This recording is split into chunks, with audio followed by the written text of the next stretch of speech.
The Legends of King Arthur. No Ordinary Boy. Retold by Tracy Mayhew, illustrated by Mike Phillips. Chapter 1. Merlin was no ordinary 8-year-old boy. Like a few other children in his village, he had grown up without parents. Unlike the others, his father had been a demon, and his human mother had abandoned him soon after his birth. Being the son of a demon had given Merlin very special powers. He could not only see into the future, but he could also make powerful potions that healed the sick, or even turned people into animals. This meant that although people needed him, they also feared him. They needed him to make their sick and wounded well again, but Merlin's power frightened them. It was the fear in the villagers' eyes that always reminded Merlin of what he was, and of who his father had been. Today had started like any other. Merlin walked through the small village where he lived, and where nothing ever seemed to happen. People followed him, as they did every day, asking for potions or seeking answers to their troubles. But can you make the nightmares go away? An old woman asked. She panted hard as she scurried alongside him, trying to keep up. Looking at her, Merlin slowed his pace. Yes. Visit me tomorrow, he said. T'll have a potion ready? The woman nodded and began to back away, when suddenly the air was filled with the sound of thunder. Merlin frowned. No, not thunder. Everyone's attention was drawn to the south, curious to see the source of the noise. A few older boys shoved their way past Merlin, almost knocking him over in their haste. Beside him, the old woman's face twisted in fear.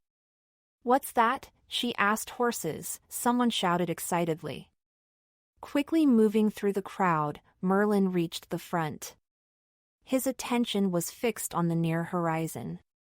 He stared in wonder as horses and their riders surged over the hilltop, kicking up clouds of dust in their wake. Never had he seen this many horsemen. And they weren't just horsemen, these were knights. Their tunics bore the king's coat of arms, a red dragon on a golden background. The king's men reined their horses to a stop, leaving several villagers coughing dust. The leader pulled off his helmet and stood up in his stirrups, his gaze searching the crowd before him. In the name of King Vortigern, we seek a boy who has no mortal father, he called out. A boy with great power. Merlin's heart quickened, but he didn't dare move. One by one, the villagers began to whisper and look his way. Some even pointed in his direction. Finally, a rough hand pushed him forwards, causing him to stumble from the crowd. The leader looked down at him as the other knights removed their helmets to do the same. I have no mortal father, Merlin declared, lifting his chin to look directly at the knight. He didn't want to appear scared in front of everyone. The knight dismounted, his eyes never leaving Merlin's face as he walked over to him. And you have powers? He asked. Merlin held his gaze and nodded, determined to be brave despite the knight towering over him. The knight studied Merlin for a moment, before grabbing his shirt and dragging him over to a hooded man. Is this him? He demanded. Is this the boy you want? The man said nothing as Merlin looked up at him. He strained to see a face within the vastness of the hood. Well, the knight demanded, shaking Merlin impatiently. Slowly the hooded man nodded, making no sound. Even his horse stood silent and still, unlike the animals around him who seemed impatient to be off again and pawed at the ground restlessly. The knight thrust Merlin towards another man, who quickly tied his wrists together, not caring that the rope cut deeply into his skin. What do you want with me? Merlin demanded, his fear finally getting the better of him. It was the hooded man who answered. He will ride with me, he announced, in voice that spoke of deep woods and dark caverns. Merlin quaked, terrified at the very idea. Even from this distance, he could feel the man's power, strong and dangerous. It called to Merlin, pulling him forwards even as he struggled against the iron grip on his shoulder. Jerking him back, the second knight murmured into his ear, "It will be much easier for you if you don't try to fight us, boy." But Merlin continued to struggle. "Where are you taking me?" The hooded man chuckled. "You will know soon enough, Merlin." Hearing his name, Merlin stilled. What was going on? How did this man know who he was? Questions ran through his mind. Before he could ask any more of them, the hooded man muttered in a strange language, and Merlin's world went black. Chapter 2. Merlin awoke to a pounding in his head and a sick feeling in his stomach. The world around him was dark and cold, and as he blinked his eyes open, he was aware of goosebumps covering his arms and legs. He tried to sit up, but his wrists were still tied together, leaving him to fall back to the ground with a cry of frustration. Slowly moving his head, he began to take in his surroundings. A campfire had been lit in the center of a small clearing. Although the fire was dying out now, there was enough light to see the knights sleeping under their blankets. Squinting into the distance, he could just about see their horses, tethered beneath some trees. "You're awake," then, a gruff voice murmured. Merlin jumped. Craning his neck, he saw a knight sitting against a tree, watching him. Shifting around to see him better, Merlin managed to struggle into a sitting position. "Aren't you going to help me?" he asked, holding up his wrists. The knight smiled. "Why? You seem to be doing quite well by yourself." Merlin glared but said nothing. He drew his knees up to his chest as his stomach began to growl. "Hungry?" the knight asked. Merlin watched as the man reached into his saddlebag, pulled out some dried meat and tossed it to him. "Eat," he instructed. "You have to keep your strength up for what's ahead." "What do you mean? What's going to happen to me?" The knight shrugged. "You think I know?" He laughed and scratched his beard. "No one tells me anything, boy." Merlin bit hard into the meat, still watching the knight carefully as he chewed. "You're the one who tied me up. You remember that, then?" The knight's eyes flicked briefly across the camp. Following them, Merlin found himself looking at the hooded man sitting on a rock beyond the campfire. He was focused on the runes he had just cast, studying their symbols as they lay scattered across the ground. Merlin swallowed hard. Who is he? What did he do to me? The knight was silent for so long that Merlin began to wonder if he would answer him at all. Eventually he said, "He is King Vortigern's advisor. He knew my name. He knows many things." "Like what?" "That's not for me to know." The knight was studying Merlin as curiously as Merlin was studying the hooded man. "But why does he want you?" Merlin shook his head. "I don't know." "I don't think that's true." The knight nodded towards the hooded man. "He seemed to think you knew exactly why he was looking for you." "What makes you so special, boy?" Merlin's fear returned. A strange yet familiar feeling was creeping up on him, a sure sign he was about to have a vision. Ignoring it, he focused on the knight and said simply, "I'm different from other boys." "Different?" the knight asked. Merlin nodded. "Different how?" "I can see things sometimes, things that will happen. And I can make potions that heal the sick." The knight raised his eyebrows. "Well then, I understand why King Vortigern wants you. A king needs someone with your talents." Merlin sat quietly, not quite believing that this was the real reason the king wanted him. A prickling at the nape of his neck made him turn his head. The hooded man was looking directly at him, chanting quietly to himself, preparing to cast his runes again. In that moment, Merlin had never felt more afraid of anyone. Chapter 3. Wake up, boy. Merlin groaned as a hand shook him roughly awake. Opening his eyes, he blinked into the early morning light. Around him the knights were busy packing up the camp. Only the hooded man remained still, ignoring the activity around him. "What's happening?" Merlin asked, shaking his head to clear it. "We're moving out," the knight who'd tied his hands replied, frowning. Merlin frowned back. "What are you looking at?" You had nightmares last night. "Do you know you talk in your sleep?" "What did I say?" "You spoke of dragons. And fire." "Dragons?" Merlin had heard stories of dragons from old men in the village who had seen them in their younger days, fighting for King Vortigern's father. They hadn't been seen in years, but if Merlin had seen them in his dreams then maybe. He glanced at the knight, wondering if he had heard tales too. Before he could ask, the knight was pulling Merlin to his feet. "Come. We need to be ready to leave soon."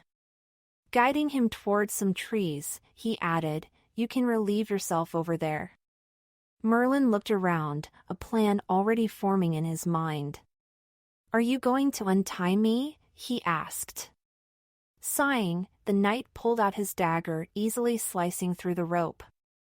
Free at last, Merlin took a few steps forwards before he sprinted into the trees, easily dodging low-hanging branches and leaping over tree roots.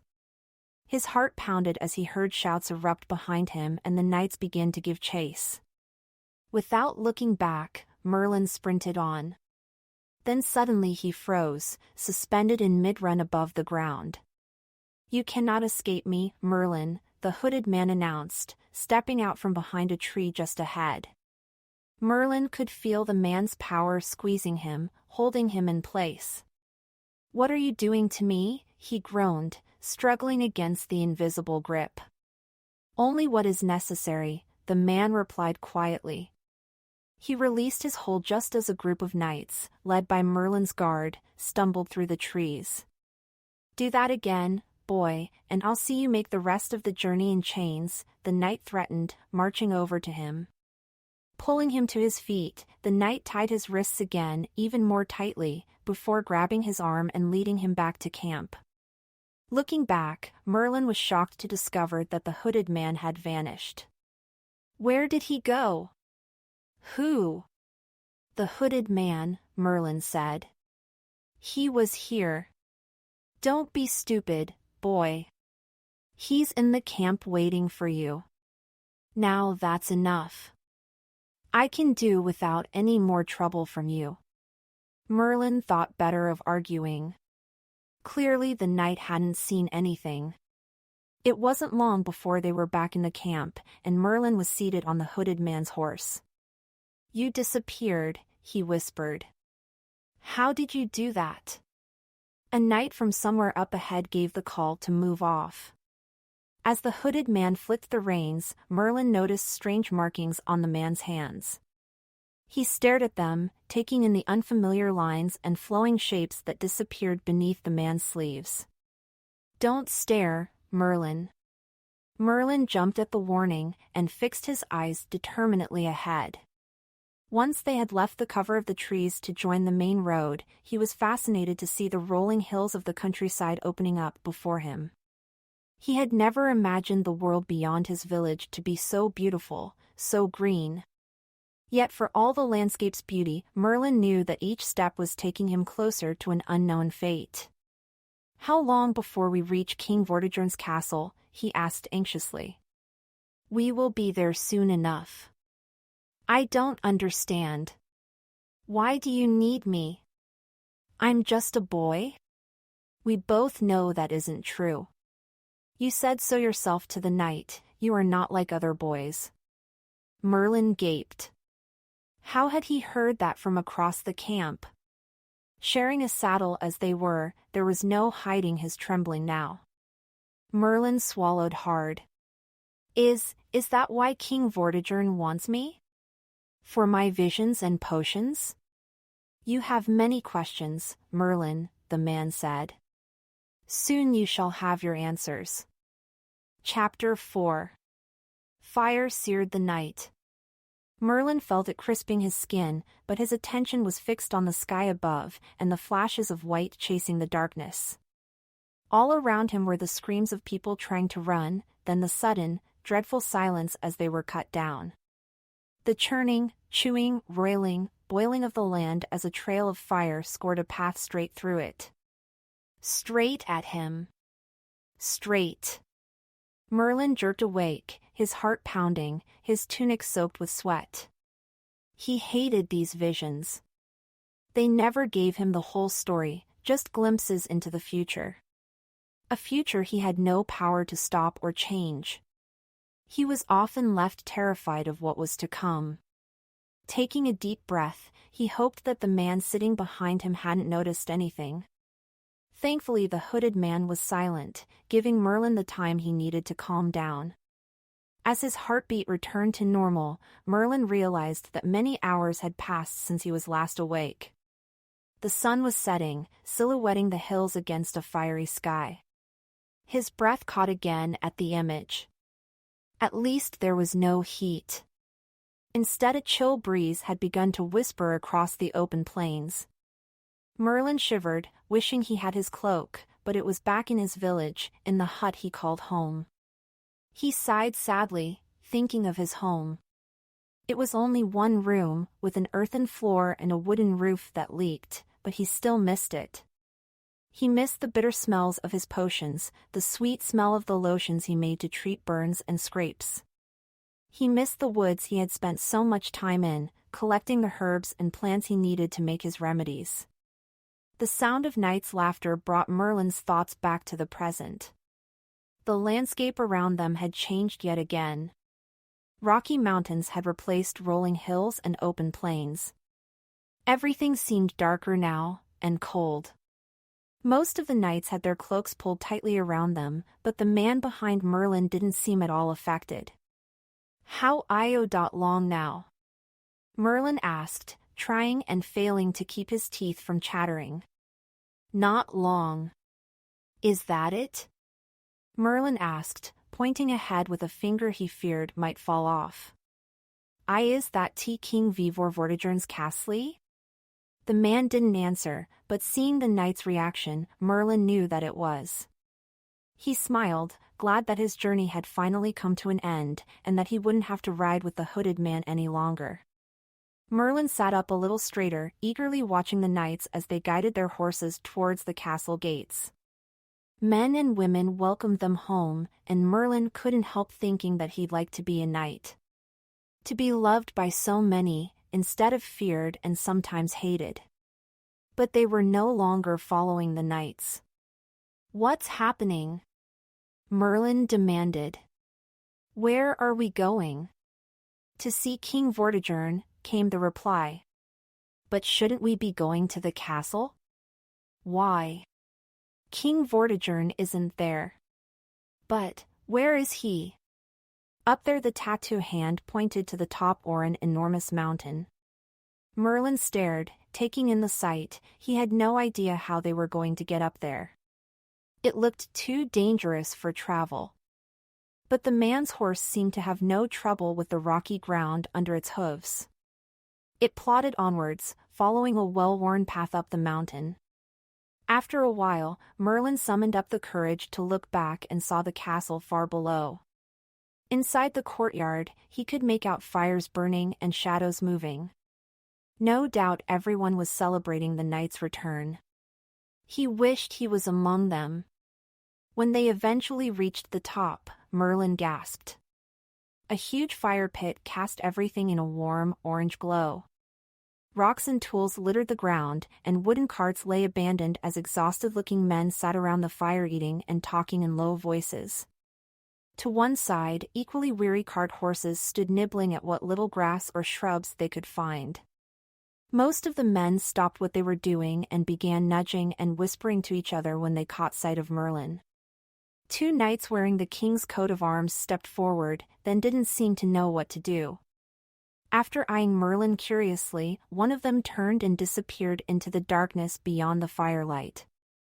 "Dismount," the hooded man instructed. Merlin did as he was told, struggling to get off the horse and landing clumsily on his feet. A moment later, and far more gracefully, the hooded man joined him. "What is this place?" Merlin asked, as the horse was led away. He gazed around in wonder while the hooded man cut the rope at his wrists. Never had he seen anything like this before. The crumbling remains of the towers were huge, looming over him in the darkness like stone giants. "It is my stronghold," a deep, rumbling voice declared. Merlin turned to find a tall, broad man with a beard making his way towards him. A movement to the left drew his attention to the fact that the men who had been sitting around the fire were now kneeling, bowing their heads. Then the hooded man bowed his head also. Merlin looked back at the bearded man, blinking rapidly. "Are you Dash?" "Yes." The man smiled. "I am King Vortigern. And you are the boy I seek?" Chapter 5. "And Merlin," he stammered, gazing up at the king. "My name is Merlin," King Vortigern smiled. "Well, Merlin, I have been waiting for you?" Merlin swallowed nervously, too scared to speak. The king's smile widened. He placed a hand on Merlin's shoulder and guided him towards the fire. "You must be hungry?" At these words Merlin's stomach growled and Vortigern laughed loudly. "Eat, boy," he offered, gesturing at what was left in the pot. "You are going to need your strength." Merlin was reminded of what the knight had said. "Why? What am I going to do?" The king looked at him, shadows dancing across his face. "You mean Megan hasn't told you?" He glanced at the hooded man. Merlin shook his head. "Well, no matter. We will talk after you have eaten. For now Megan and I must speak." "Alone?" He turned to the nearest knight. "Bring him to me when he's done?" Merlin watched Vortigern leave, the hooded man, or Megan, as he now knew he was called, followed behind. Holding out a wooden bowl, a thin, bald man, with dirty clothes hanging from his body, said, "You better eat, lad." Merlin took the bowl, grateful for its warmth. Spooning some of the broth into his mouth, he groaned happily. When he was finished, he smiled as the same man offered him another bowl. He went to take it, but the knight standing behind him clamped a hand on his shoulder. "The king wants to see you." Merlin's heart sank in disappointment. "Can the lad not have one more bowl of food before he goes?" the man asked. "Look at him. He's nothing but skin and bone." Merlin could have cried with relief when the knight nodded and stepped back. "Come, lad, sit with us," the bald man offered. Merlin did so, and his attention was soon caught up in the men's conversation. He learned that the men were slaves, brought here to build some kind of tower for the king, although none of them held much hope of it ever being completed. Every time they built more than half of it, a great rumbling in the earth caused it to collapse. Hearing this, Merlin remembered his vision. Suddenly, things began to make sense. Putting down the bowl, he stood up abruptly and addressed the knight. "Take me to the king," he said, ignoring the startled looks from the men around him. No one demanded to see the king. The knight, too, stared at him for a moment before stepping back. "Follow me," he murmured, heading down the same path that the king and Megan had taken. As they approached an enormous tent, 2 guards stepped aside, allowing them in. The king looked around as they entered, but it was Merlin's first look at Megan's uncovered face that almost made him stumble. The tattoos on his hands and arms continued across his face, the shapes and patterns flowing into and around one another. Megan's dark eyes watched Merlin carefully as he came to stand before the king. "Ah, here he is," Vortigern declared, smiling. "Leave us," he commanded the knight, who bowed and left the tent. Finding himself alone with the king and Megan, Merlin felt all his determination disappear and his nerves return. "Well, Boy, shall I tell you why you are here? The king asked, taking a drink from his cup. Merlin looked up at him. You want to build a tower, he said. Indeed I do. The king stood and made his way towards the tent flap, guiding Merlin alongside him. Megan followed. Sweeping aside the flap, they stepped outside. I want to build the strongest, most fearsome tower anyone in this land has even known, he declared, sweeping his arm out before him. But it has proven difficult. Each time we try. I know, Merlin interrupted, I heard the men talking. I think I know what the problem is, and I think I can help. The king smiled, but all friendliness was gone now. His hand clamped down hard on Merlin's shoulder. I know you can help, boy. You see, I spent so long trying to understand what was wrong, why I couldn't build here. Then Megan explained it to me. Merlin looked across to the tattooed man, who stood watching him like a hawk. Which would make him the prey, Merlin realized. He told me I needed the blood of a boy with no moral father, the king continued. Merlin swallowed nervously. What do you mean? Your father was a demon, wasn't he? Merlin could only nod. And he's given you power and strength beyond any normal boy, hasn't he? Merlin tried to step back but was held in place by the king's iron grip. It is the power and strength of your blood that I need, Merlin. Your blood will make my tower stand. Chapter 6. Merlin stared at the king, terrified. His vision had told him what was needed, and it was not his blood. Shaking his head, Merlin managed, No, your majesty, you don't understand. You don't need me. The king laughed.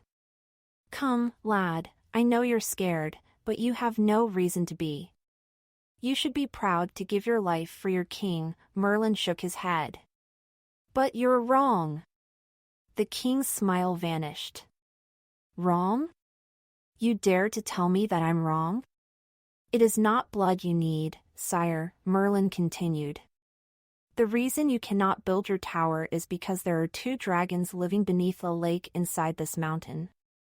Dragons? Dragons have not been seen since my father's time. 2 are trapped under our very feet, Merlin insisted, gesturing to the ground. The king glanced at Megan. Do you know of this?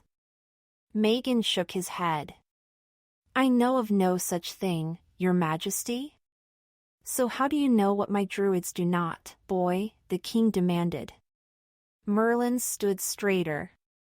As your majesty has already said, my father gave me powers. I can see things, sire. I can see things others cannot. And you say there are dragons under the lake? Merlin nodded. I had a vision. Hearing these words, Megan spoke. He did, Majesty. I saw it with my own eyes. He spoke of dragons in his sleep?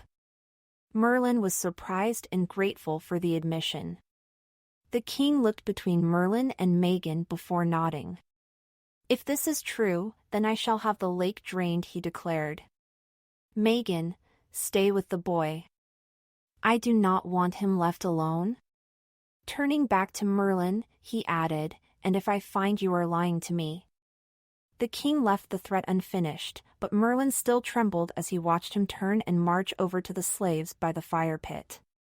Hearing the king's orders, a few of the men glanced at Merlin fearfully.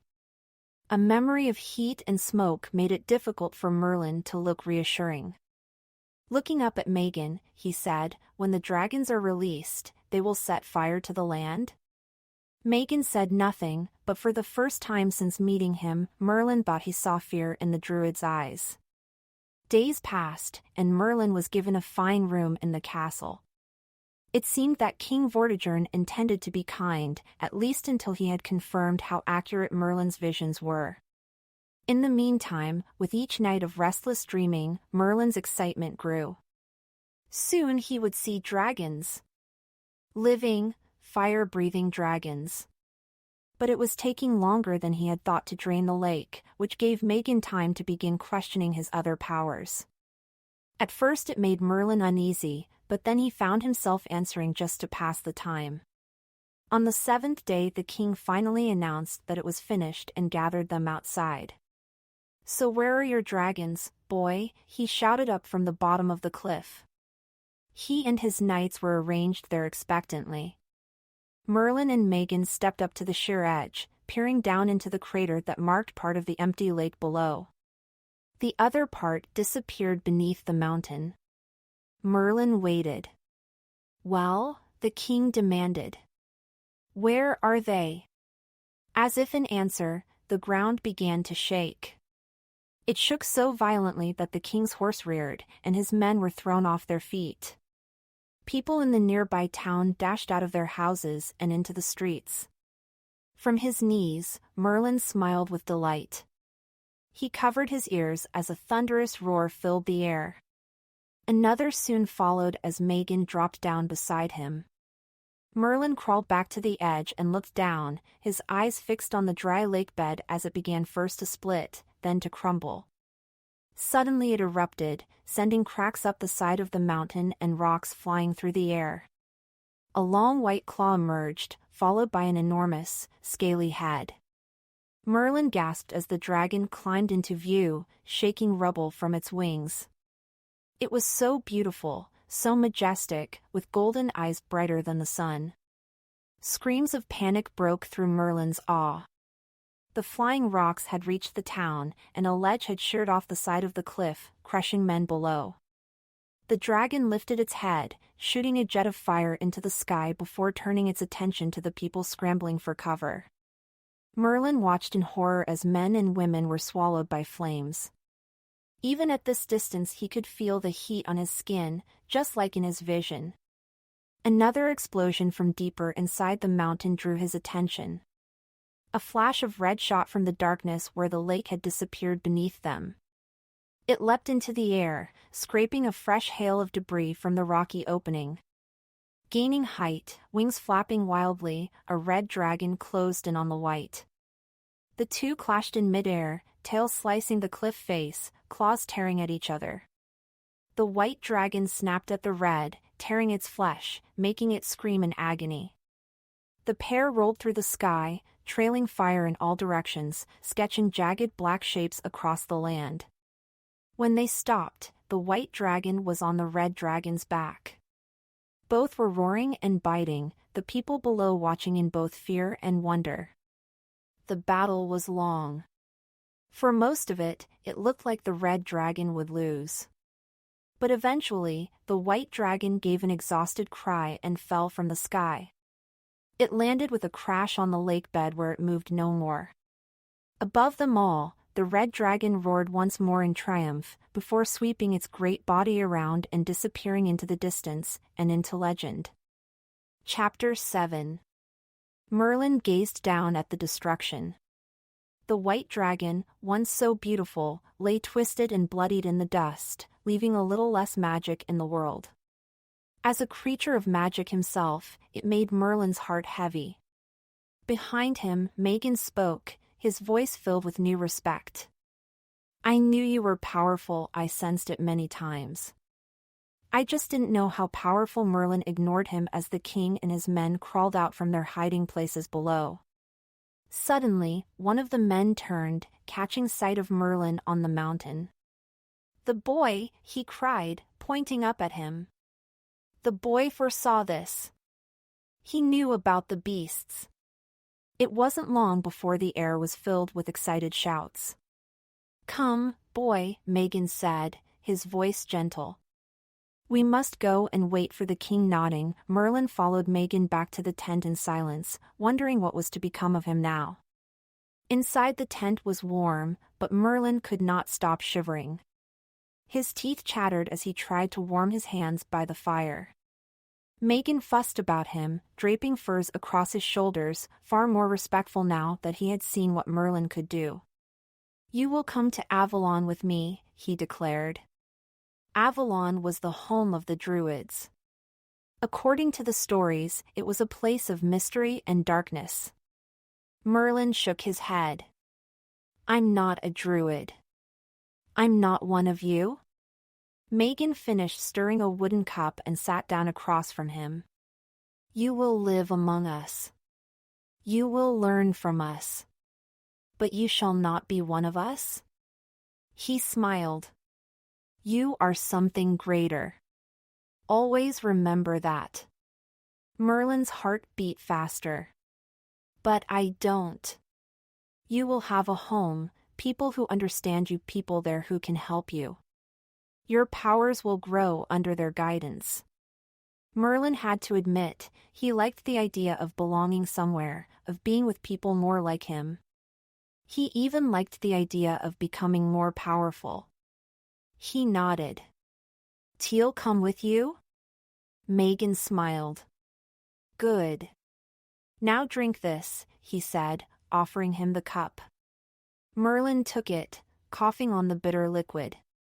Ugh, it's horrible, he cried, thrusting the cup back at Megan. Suddenly, the tent flap was pulled aside and the king marched in, his face stern. Merlin and Megan quickly rose to their feet. What was that? He demanded. What have I just seen? You saw what is to come, Your Majesty, Merlin answered. The white dragon represents our enemies, the Saxon invaders, he explained. The red dragon was us. The king gave a triumphant bark. The white dragon died, he exclaimed. The red dragon killed him. Merlin was unsmiling. Eventually? What do you mean eventually? He crossed the tent and shook Merlin by his tunic front. Do I or do I not win the war against the Saxons? Just a short time ago Merlin would have been terrified by the king's anger, but since then he had seen dragons fly. If that much of his vision had come true, why not the rest? Reaching up slowly, he removed the king's grasp. Not you, Your Majesty, he said. But there will come another, after you. In time there will be a boy, destined to become king of the Britons. He will be a great and noble leader. He will defeat the Saxons. You have seen this? Megan asked. Yes. And his name, boy? The king demanded. What is his name? Merlin smiled. Arthur, Your Majesty. His name is Arthur Pendragon.